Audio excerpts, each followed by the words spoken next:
This is a perfect time if you are in a weight class sport to lean up so that you have time to add more lean mass to your frame and stay within your weight class. So you just finished your competition. What now? Hi, my name is Cameron. I'm the owner of the Atlas Strength Shop in Baton Rouge, Louisiana, and today we're going to talk a little bit about off-season training. But before we do that, what I want you to do is I want you to like this video, subscribe to the channel. It really helps us out a lot. So this video is inspired by one of the blogs that's going up on the website today. Our blog writer is Matthew Cavalier. He's also our podcast co-host.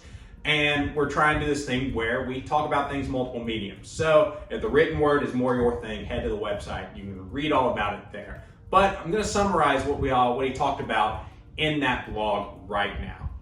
Essentially, you just got done beating the crap out of your body for competition prep.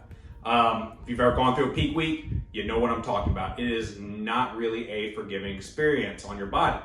You need kind of a break. Most of you need a lot more volume. So now is the time to do a couple things.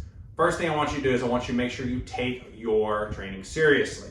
Sure, this is the off season, but you still have goals for the next competition season. So take this break seriously and don't treat it as so much of a break.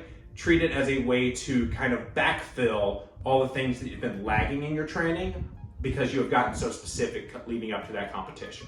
So now's the time to go back to doing sets of 12, sets of 10, sets of 8, build that volume back up and build that work capacity back up.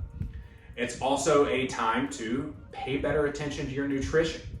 This is a perfect time if you are in a weight class sport to lean up so that you have time to add more lean mass to your frame and stay within your weight class.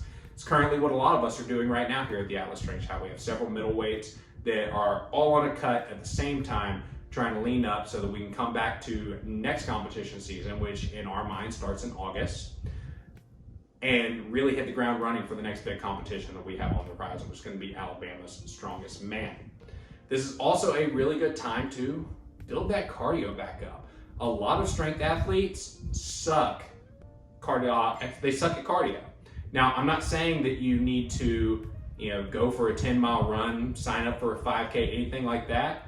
But if your gym has a rower or an assault bike, get on it for a little bit. This is going to do a lot to help your aerobic system, which is what your recovery actually comes from. This is one of the reasons why CrossFitters can hit relatively heavy weights for their sport pretty often, because they have so much cardio, their recovery is through the roof. And you should probably take a page from that book. So, you're gonna take Matt's training. One of the things he is doing is he is essentially treating his training more like a bodybuilder right now.